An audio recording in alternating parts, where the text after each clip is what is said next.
saya buat berdasarkan pengalaman, sehingga saya buatkan daftar sesuai dengan yang ada di isian yang ada di aplikasi. Halo Sobat Kebaikan, jumpa lagi bersama channel Kebaikan, berbagi dalam hal-hal kebaikan. Assalamualaikum warahmatullahi wabarakatuh. Sobat Kebaikan, berjumpa lagi dengan channel Kebaikan. Untuk kesempatan kali ini, channel Kebaikan akan berbagi tentang bagaimana cara mengisi form di Word dalam rangka pengisian PDM, pemutakhiran data mandiri MySAPK BKN. Ya, seperti yang kami sampaikan pada video tentang tips and trick paling jitu pengisian aplikasi MySAPK. Bagi Anda yang belum tonton videonya, silahkan ditonton terlebih dahulu.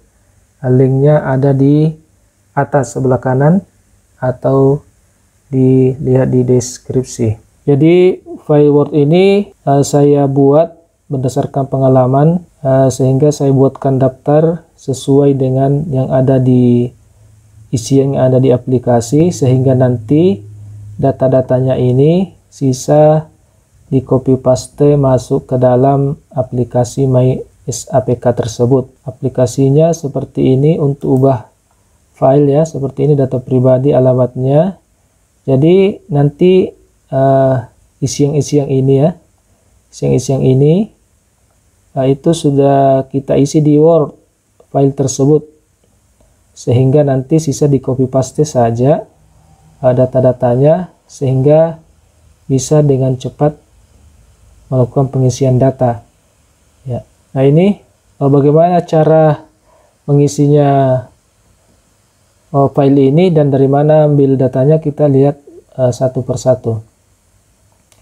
Yang pertama diubah profil ya. Yang pertama diubah profil,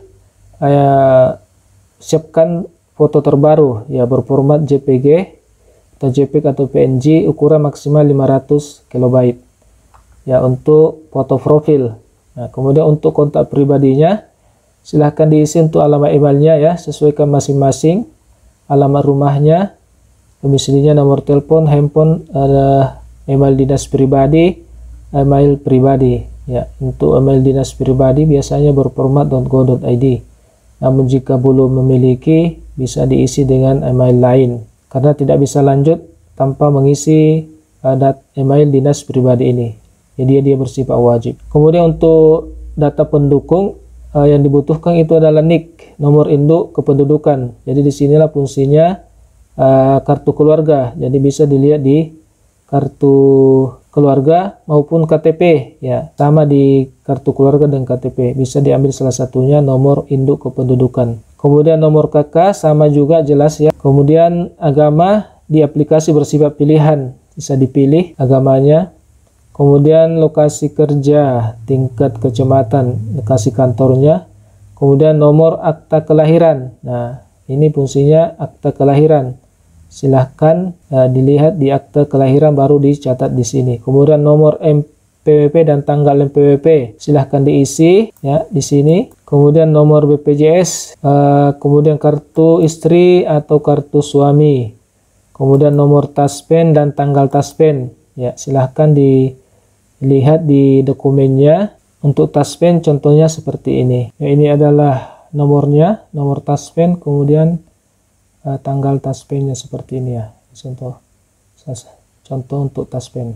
Selanjutnya untuk taperah ya, diisi juga karena bersifat wajib. Dan untuk bagaimana mengetahui nomor taperah bisa dilihat di video yang telah kami upload, linknya ada di atas sebelah kanan atau lihat nanti di deskripsi, sehingga bisa mengecek nomor taperahnya. Kemudian KPPN, tempat pembayaran gaji, pilihan ya sesuai KPP masing-masing. Kemudian kelas jabatan angka, nomor kelas jabatan Anda, tunjangan kinerja Anda ya. Biasa ada penetapannya dari bupati, wali kota ataupun eselon 1. Silahkan dilihat di SK jabatannya. Kemudian yang kedua, data riwayat golongan dan pangkat. Nah, ini adalah isian datanya Untuk golongan nanti bersifat pilihan di aplikasi ya. Kalau ada pilihan seperti ini berarti nanti di aplikasi bersifat pilihan. Kemudian jenis kenaikan pangkat KP ada di aplikasi, bisa reguler nanti, kemudian pilihan nanti ada petunjuknya. Kemudian masa kerja sampai tanggal praktek BKN diisi semua ya. Ini ada semua di SK. Jadi dokumen sumbernya adalah SK pangkat terakhir.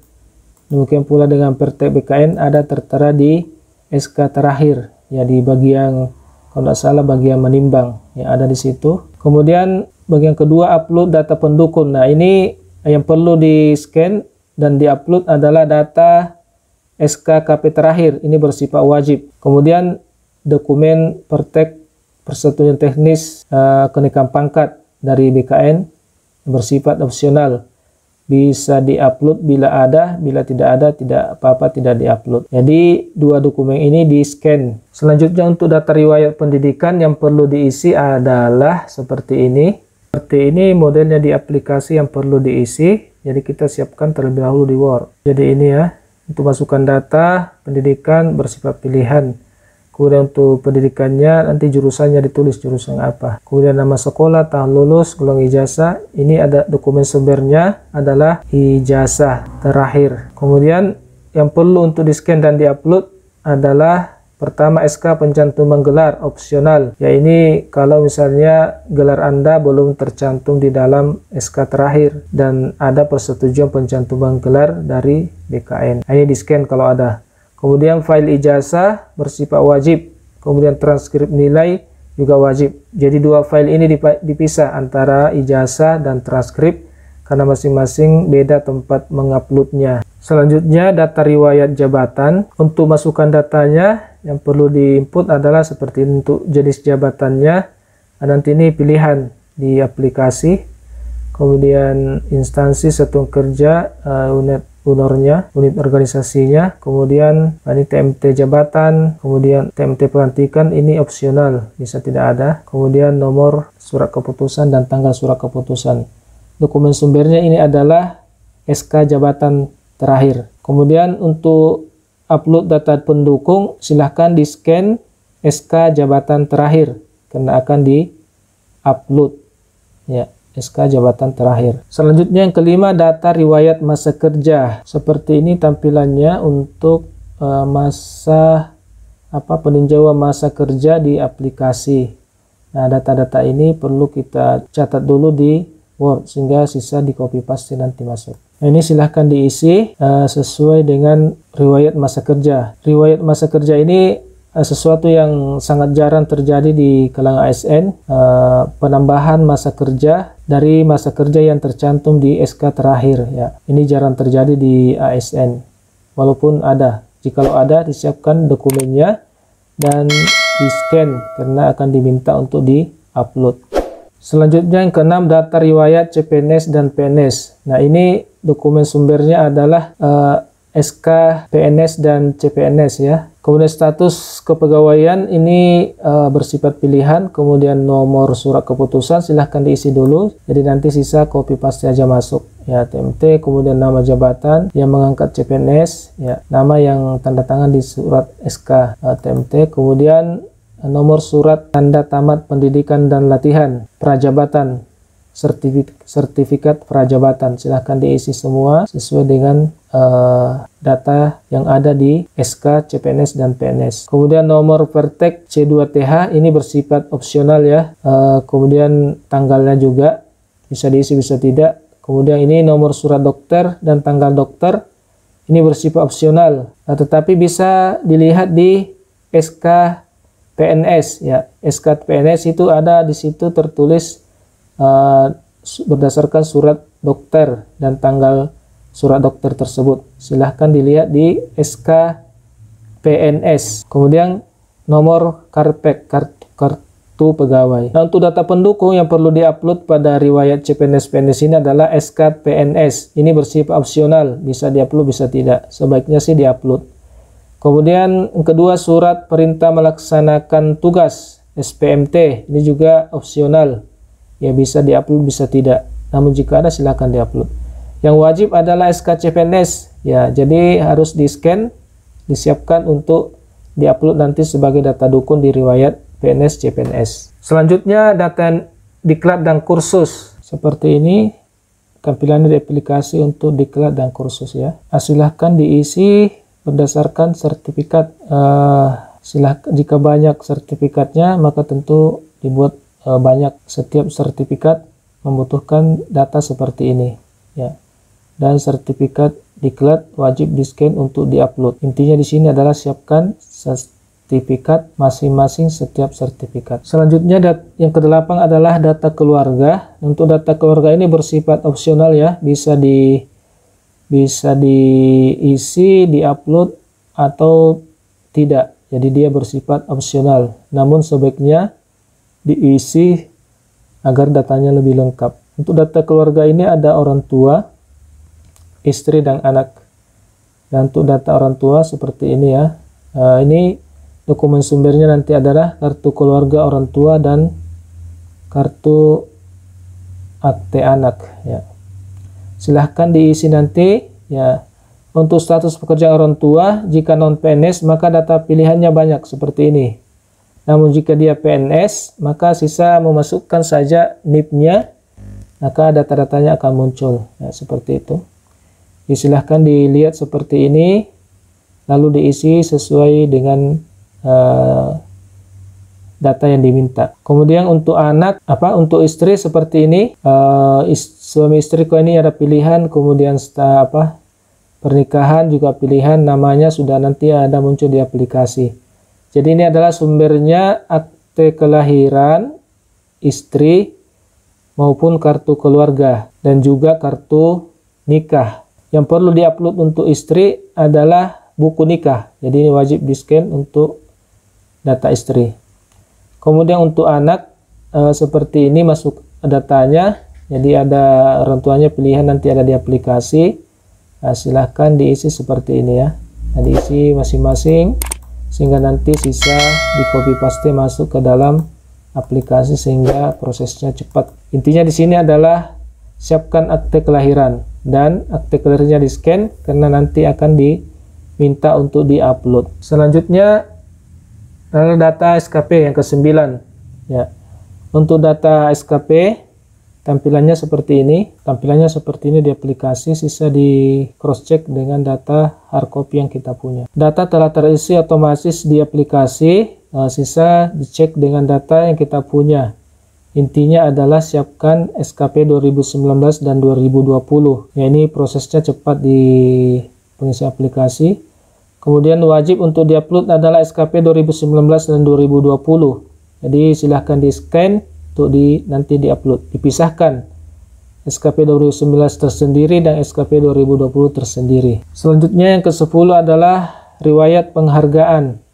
Nah, di sini masukkan data yang diperlukan, jenis penghargaan. Di sini pilihan banyak ya, nanti di aplikasi pilihannya banyak, sisa dipilih.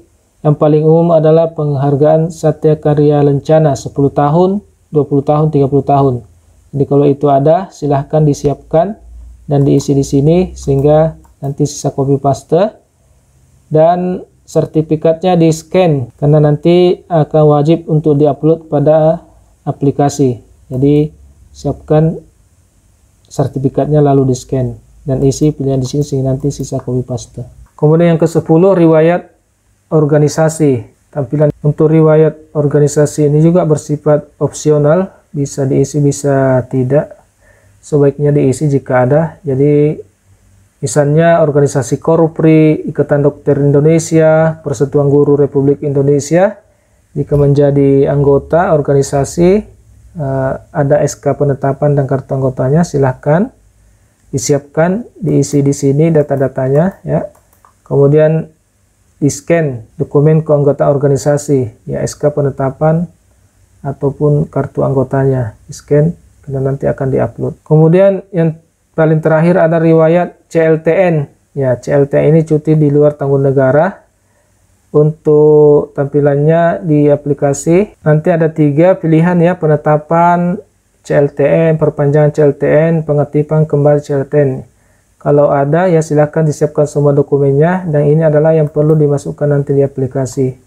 ya, nomor keputusannya, tanggal keputusannya, kemudian selanjutnya seperti praktek BKN. Nah, wajib diupload adalah dokumen CLTN-nya. Jadi di dokumennya di scan karena nanti akan diupload. Jadi seperti itu cara pengisian file Word ini, sehingga nanti sangat membantu untuk proses pengisian di aplikasi PDM MySPK, sehingga nanti datanya sisa copy paste, sehingga kami yakin bahwa proses pengisiannya nanti di aplikasi maksimal 30 menit selesai jika data-data di file Word ini sudah diisi lengkap dan telah di-scan dokumen-dokumen yang perlu untuk di-scan.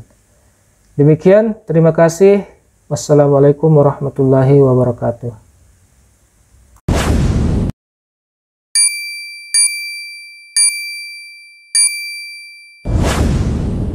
Di aplikasi seperti ini.